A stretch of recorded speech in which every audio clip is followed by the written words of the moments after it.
Ano pong ibig nating sabihin dito? Yung modern approach po kasi, Mr. President, Your Honor, hindi na po binibigyan ng taon. Ang importante, kailangan po makita natin na yung bata, irrespective of the age, meron na siyang discernment.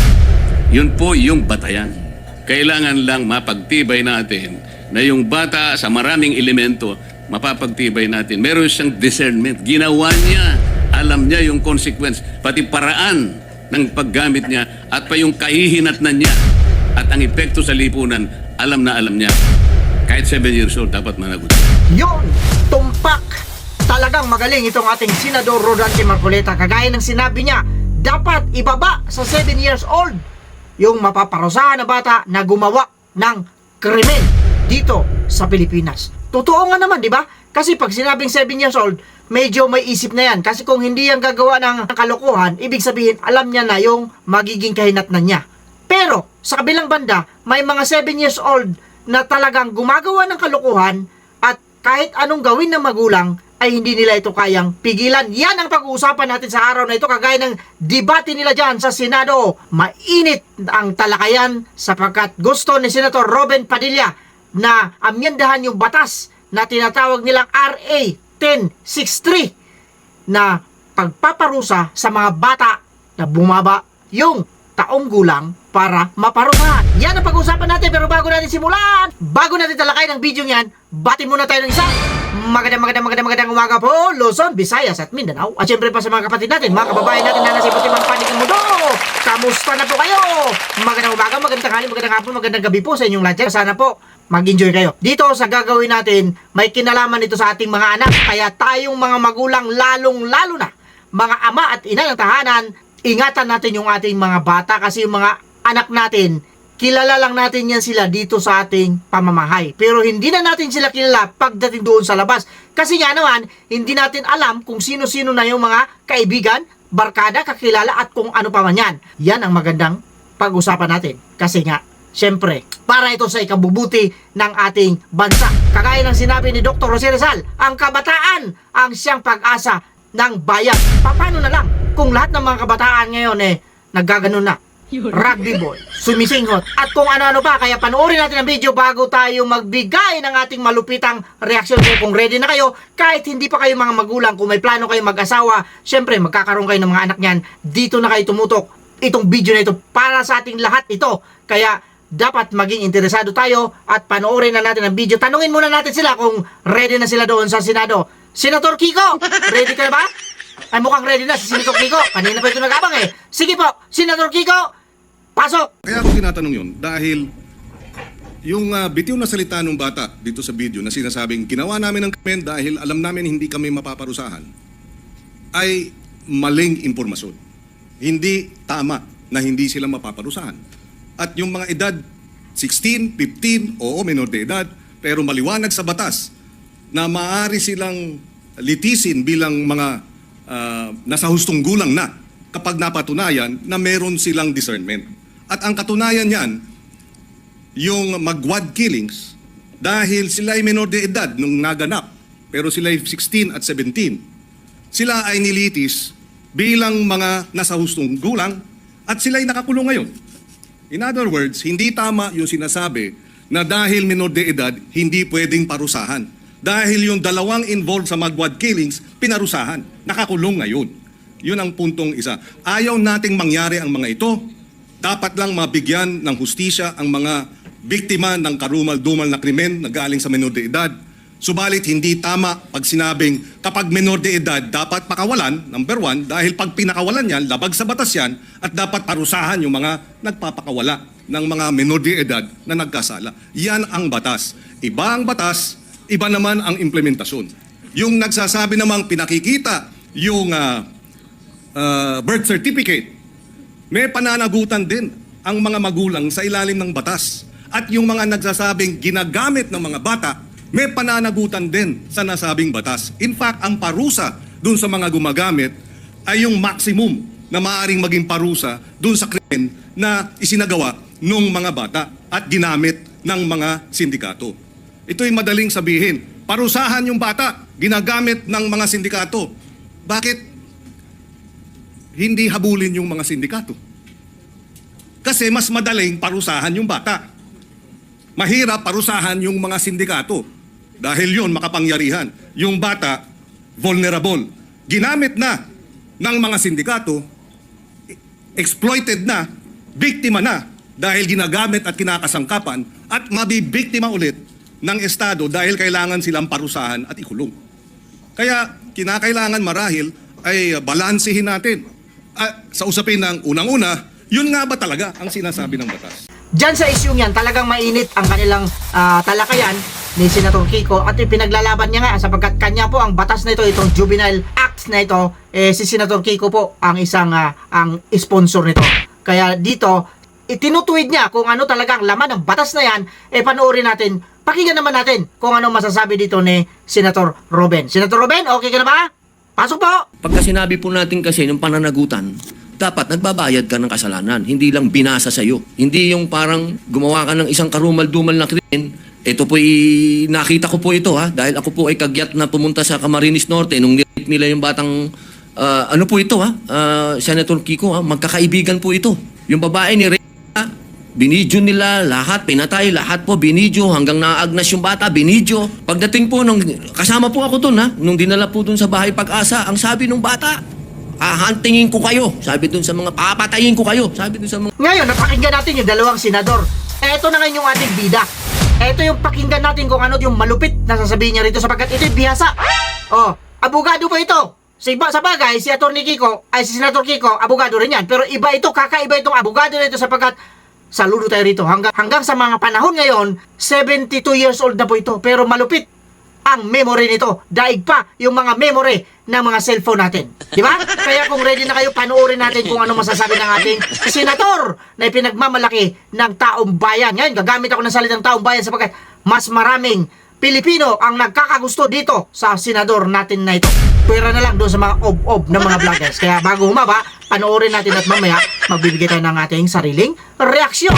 Pero, syempre, kasali kayo rito. Eto na! Senator Marcoleta, ready na ba? Ready na raw, ready na.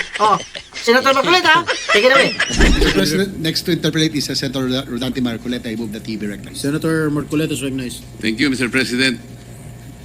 Senator Robin, okay pa ba? Opo. Kasi parang... Isa pong katuwaan sa akin ng kayo po ay magtanong. Opo. Niisip ko kasi baka masakit na yung paa mo. Hindi po. Iniintindi ko rin yun, baka kasi bata ka pa eh. Nag-i-enjoy po ako. Salamat po, Mr. President. Mr. President, Your Honor, alam po ba ninyo na yung batas na tinatawag nating RA 10630, ito po yung nag-amyenda sa RA 9344 Opo. na kung saan ay yung pong minimum criminal responsibility po ay inilagay sa 15 years old. Alam din po ba ninyo na ang naging basihan kung bakit ito po ay nailagay nga sa 15 years old, ito po ay hinugot sa mga magkakaibang pamantayan mismo ng United Nations. Sila hindi nagkakaintindihan. Halimbawa po, yung UN Standard Minimum Rules for Administration of Justice o yung Beijing Rules, yun po walang specific age. Yun namang UN Guidelines for the Prevention of Juvenile Delinquents, yung Riyadh Guidelines, hindi pare-pareho. Sa mga tweet yun pong 15 ay wala naman talagang basihan eh.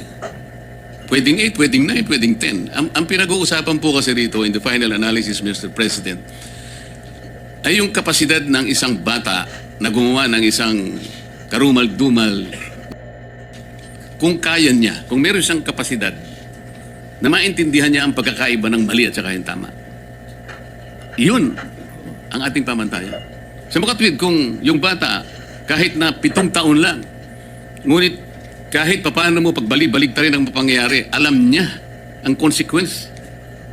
Alam niya na darating siya sa ganito eh. Yung consequence ng kanyang magagawang krimen sa kanyang kapwa at sa lipunan, alam niya, kahit sa murang gulang pa lang.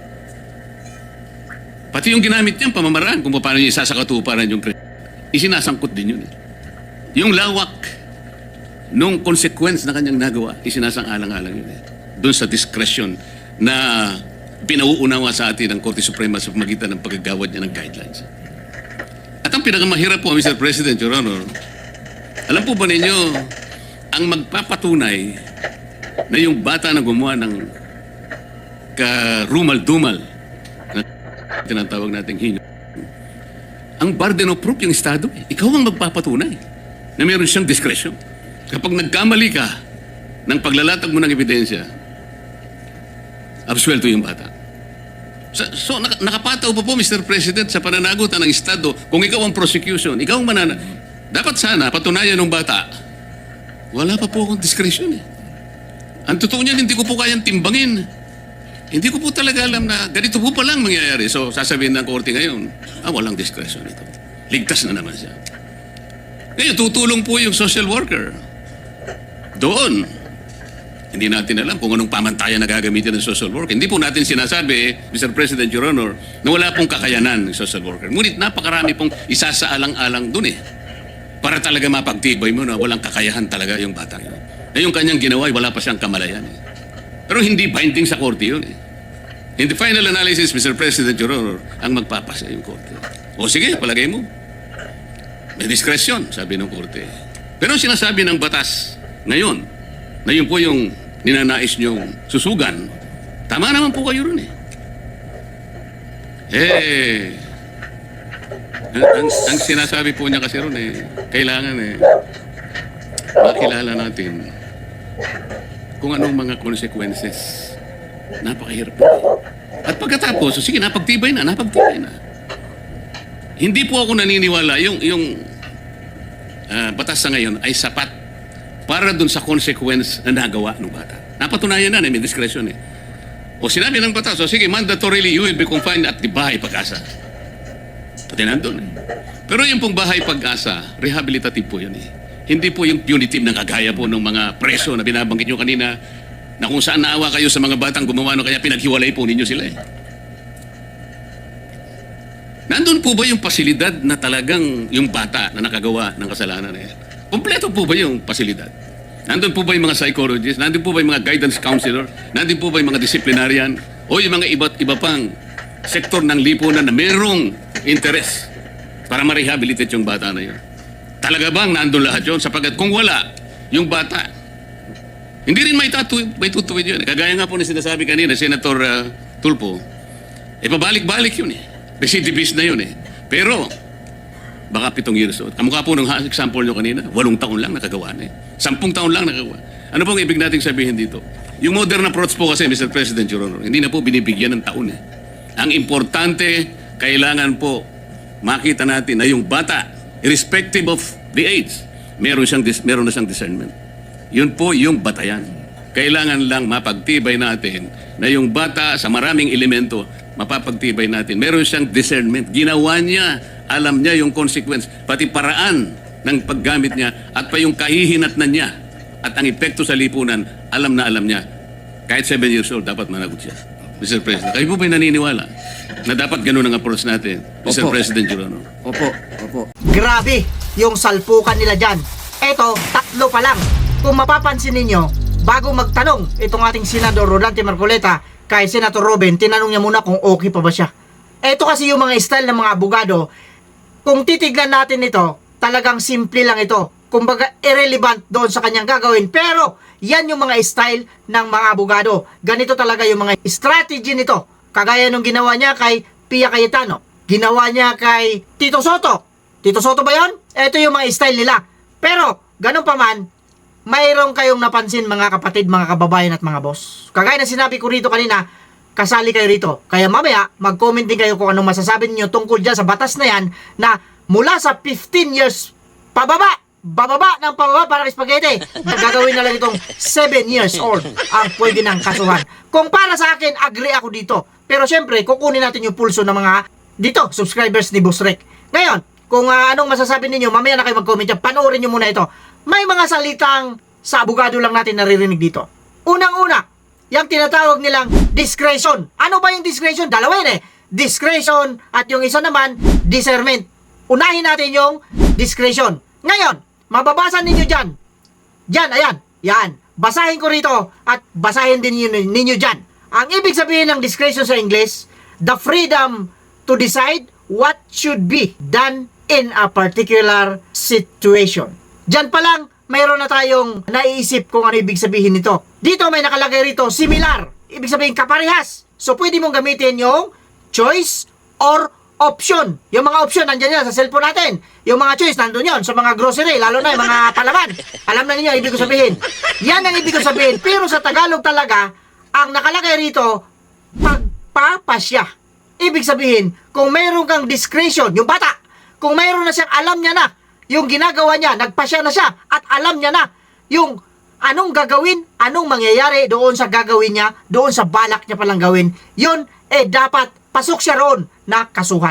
Tama ba ako? Mali. Mag-comment kayo dyan. Kagaya na sinasabi ko rito, I stand to be corrected. Ngayon, ano ba ibig sabihin? Ano bang isang halimbawa nito? Bibigyan ko kayo ng isang halimbawa. Kunyari, yung isang bata, pagpalagay na natin 7 years old, dahil yun naman ang gusto ni Senator Rodante Marcoleta, yung isang batang 7 years old. Sa bata kasi, dalawang klase yan. Yung isang bata na nakatira doon sa ibang community at yung isang bata na naman na nakatira din doon sa ibang community. Alam nyo na, ibig ko sabihin, pero sasabihin ko pa rin sa inyo. Kumbaga, batang 7 years old na mayaman at batang 7 years old na talagang mahirap. Magkaiba po sila. Magkaiba sila ng isip. Itong mayaman kasi, syempre, ang inatupag dito, puro laro, eskwela, laro. Bakit? Ginagabayan niya ng magulang. Kung hindi man nagagabayan ng magulang yan, meron niyang yaya kung tawagin. Ibig sabihin, may katulong. Samantalang itong isang 7 years old na lumaki doon sa hirap. Lumaki doon sa isang kahig, isang tuka. Minsan, isang kahig, walang tuka. Minsan, wala ng tuka, puro lang kahig. Ito yung tao, ito yung bata na makakapag-isip ng mga petty crimes. Ano ba yung sinasabing petty crimes, boss? Nagsisimula yan sa pangungupit, panguumit, pangunguha ng hindi sa kanyang pag-aari. Kagaya na lang ng mga snatching, robbery. Diyan sa kalsada nangyayari ito. Kadalasan makikita mo ito, punta ka doon sa lugar ng Divisoria, Tondo, marami doon, Blumentritt, etc. Caloocan, Pasay, Makati, Marikina, nandyan yan, mga bata na yan. Huwag ninyo sabihin hindi kayo nakakakita ng ganyan. Rugby boy.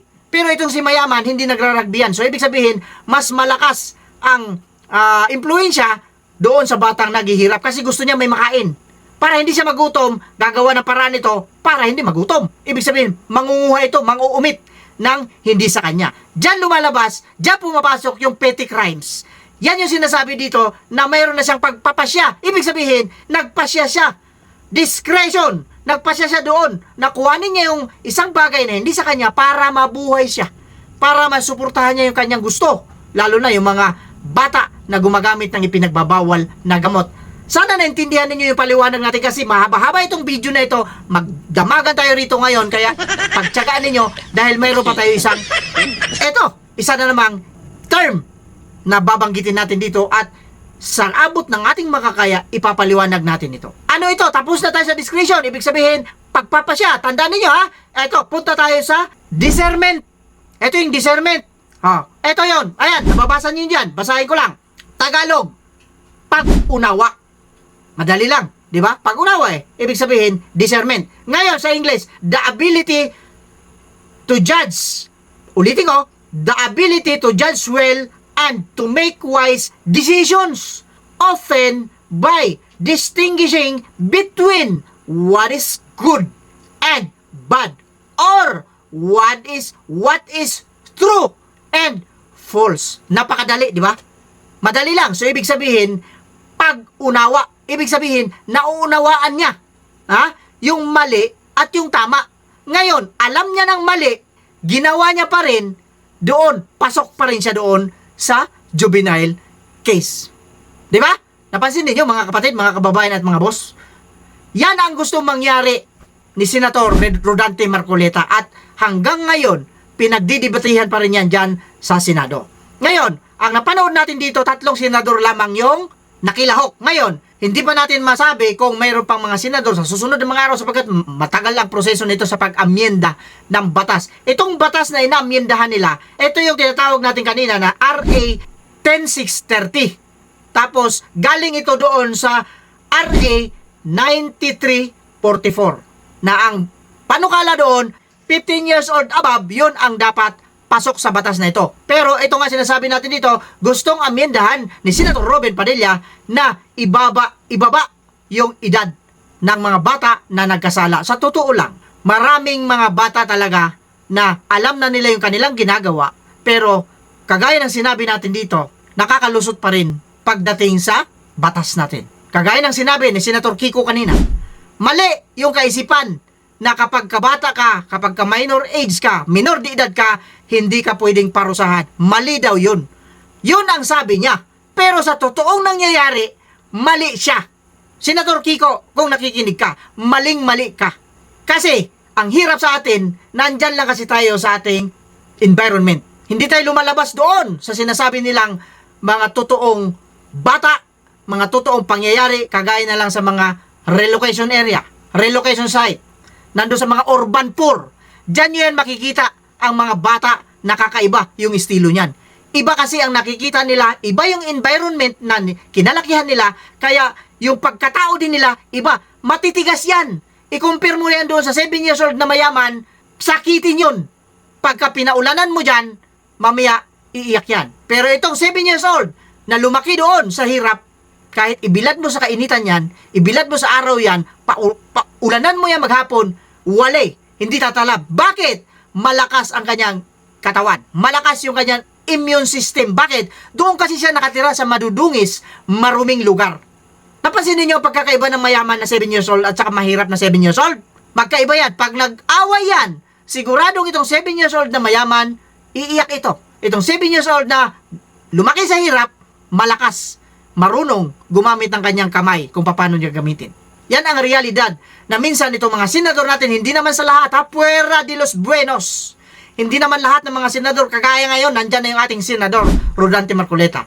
Ito yung dapat nating sundin. Ito yung dapat nating pamarisan dyan sa Senado. Lalo na kayo mga senador. Puwera doon sa mga ob-ob ng mga senador. Diba? Kasi nakikita na nila yung mali, itutuwid pa rin nila. Sa susunod ng mga video natin, mahaba pa sana yung ating usapan dito. Pero hanggang dito na lang. At with that, kagaya ng sinasabi ko rito, sana po nag-enjoy kayo. Sana po may natutunan kayo kahit papano. Sana po may nakita kayong mali sa ginawa ko. I-comment po ninyo dyan. At para naman po may tuwid ko yung aking pagkakamali. At kagaya ng sinasabi natin, hindi naman po lahat ng tao ay perpekto.